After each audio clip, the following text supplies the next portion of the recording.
Hello, my friends. For today's beer review, we're going to be taking a look at Founders Brewery Harvest Ale, a wet hopped ale. So this is Founders Wet Hopped Ale. Now, this is a beer that I've been hearing a lot about. Apparently, there's kind of like a wet hopped craze going on. You always hear about dry hopping, but you never really hear about wet hopping. So we're going to see what that hype's all about. Never really had an ale that was described as being wet hopped, so this will kind of be maybe a first time for me. I don't really know if this is going to classify as an IPA or as just like an American ale or what it would classify as. But to give you some information, it is 7.6% ABV, which is decently high up there. You could probably drink a couple of these and be okay. Maybe 2 or 3 before you start feeling it really heavily. Comes in at 70 IBUs, so it'd be just a little bit on the bitter side, not too terribly crazy. That's getting up to kind of the level of like a Irish stout, like a Guinness or something like that, a Guinness Draft. Of course, not much information besides that on the bottle. We do have a bottling date here, September 30th, 2014.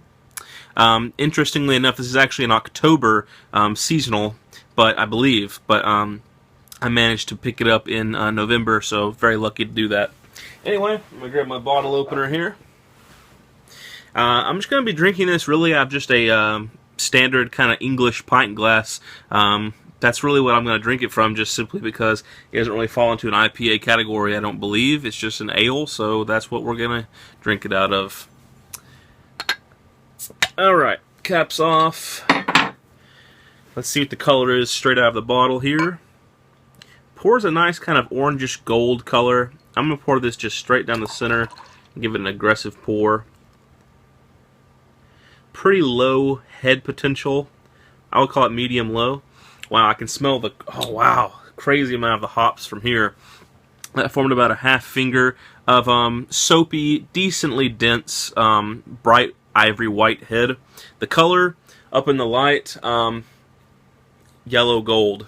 The color, honestly, as far as appearance goes, it's not that impressive looking, but the smell, good God almighty, that is just intense. There is so much going on. The hops are almost to a pineapple degree. Wow, I need to collect myself.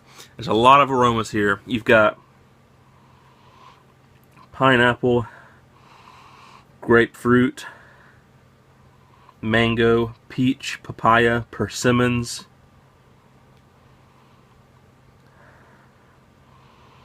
Little touches of kind of like a grassy herbalness, sort of. Possibly even very light touches of like star anise or licorice.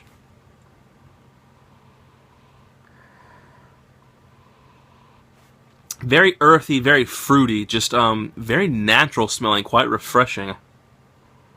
Maybe even some like kind of rainwater sort of smells going on even. Very fresh and natural smelling. I mean, it literally just smells like you're out in the middle of like a tropical rainforest kind of setting, with just surrounded by like fruits and very good smell. 10 out of 10 on the aroma. I can't wait to give this a taste, so let's get on with it.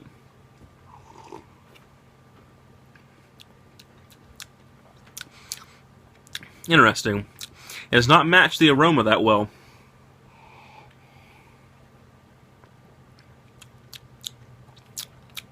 There's virtually no sweetness at all to the taste on this. It's very bitter.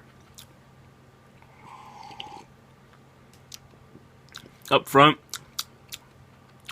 there is a little bit of hops and a little bit of pineapple, mango, and peach.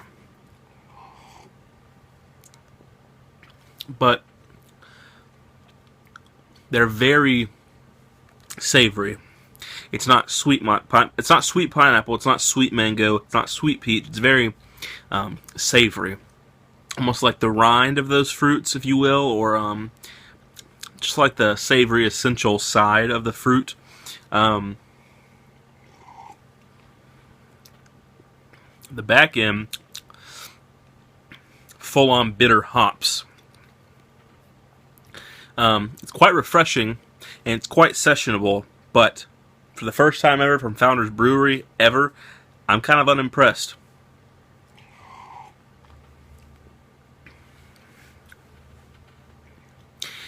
It's extremely sessionable, very thirst quenching, goes down pretty smooth. That bitterness in the back is just enough to give you a little punch in the mouth and keep things kind of. It's almost like a refreshing bitterness. I don't really know how to explain that, but man, is it sessionable. Honestly, it drinks like a very bitter biased IPA is exactly how this drinks. The aroma is super misleading. It's even got some sweet caramel in the back, and it just smells like it's going to be this great balance between sweet tropical and citrus fruits and a nice bitter hoppiness. But none of the sweetness comes through at all in the taste.